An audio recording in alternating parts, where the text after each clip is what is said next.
Hey guys, Dave Anderson here, Helicool's Helipad. It is time to roll up your sleeves. Come along with me. We need to change the batteries out in Malachi. Why? Well, just because they are dead. They are dead, deader than a doornail. And you know what? They probably weren't going to last that long anyway. They've been in for about 3 years. They were recycled batteries, so it is time. And I'm going to show you a really cool way to equalize all your batteries with just a single 12-volt charger. 4 batteries, single 12-volt charger. Get your redneck on. Let's go. I still haven't figured out why my solar charger just quit working. They're thinking maybe it is the pigtail, but I'm just not quite sure. I've checked out the MPPT, and this is the result that I get.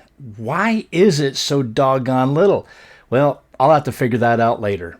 I do have a 24-volt high amperage charger, but my truck is way over there, and the closest outlet is way over there. I really can't run extension cords that far and expect it to have the voltage and amps that I need to charge those batteries. There's a better way. If you do a little bit of redneck engineering. These will not hold a charge anymore, and if you don't have it on a trickle charge system, it just won't work. It's just a few days and it will be dead. Now, how I first recognized this was, I'll show you. When I started the truck up a couple of weeks ago, I noticed that the ammeter was right at the very bottom of the green, right at 26. And what that tells me is that the batteries were so low that the voltage from the alternator could only get so high because the demand was so high, it couldn't actually produce any more volts. As the day went on, as I was driving it and the batteries began to charge, I would start to get better and better and better charge rates or higher volts out of my alternator, because it was beginning to catch up and the amps for the battery were starting to decrease. And then, of course, later on, it just wouldn't even crank. It just would click, and that's about it. You can see I've got 24.8 and 12.3, so it looks like it should have enough, but no. That's just a surface charge, trust me. Here's all the new batteries. I, of course, went ahead and got these at Walmart. They were about $140 a piece with a, a $12 core charge. Makes them about $150 with tax. Yeah, you do the math. It was considerable, but you know what? This needed to happen. So how are we going to charge these with just a 12 amp charger? Or, well, I do have a 24, but you may not. So I'm going to do it with a 12 amp. In that way, you can do this at home, even if you don't have a 24 volt charger. You just have a regular car charger. All right, you might think this is redneck, maybe a little bit jeter. What I'm gonna do is I'm gonna take this old battery cable that I salvaged, and I'm going to clamp these so that these batteries are in parallel.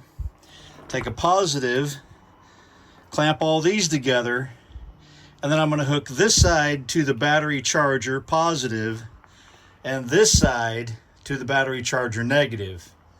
And that way, per Kirchhoff's law, and I will leave a link in the description of a video I shot describing Kirchhoff's law, if I think about it. And I'm going to put this on a 10 amp charge, and in a day or two, these all should be equalized and fully charged. Wish me luck. I shouldn't have to tell you this, but obviously you don't want this coming in contact with anything metal. And the other end, you don't want that coming into contact with anything metal. Sparks are going to fly. All right, well, I'm set up. Negative to the negative post. And on the other side of the battery, I'm keeping this safely down here because there's metal around. All right, standard battery, and I want it on, well, I don't want it on the 30 amp. Let's do it on that one. I was actually wanting 10, but this one's got a 6, 30, and a 100. So it was only 87 to begin with, 12 volts, but 87% charged over those 4 batteries.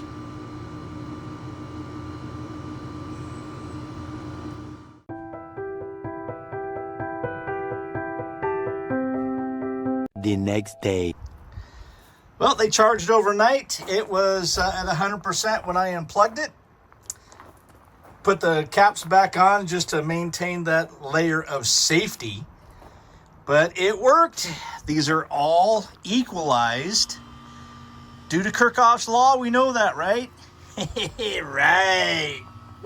Thanks for joining me on this epic adventure. I want to thank Mark Williams, who really kind of helped me out getting all of that kind of figured out, the batteries, and he even gave me the idea of doing it the redneck way. I think it's a really cool way to equalize your batteries so that when you put them in your truck, if you're still running 4 batteries like I am, that it is a way to keep things fresh and to make those batteries last as absolutely as long as possible. That's part of the name of the game, is trying to get as much out of the money that you spend on your rig as possible. Until next time, I'm Dave Anderson signing out. You guys be safe out there, and God bless.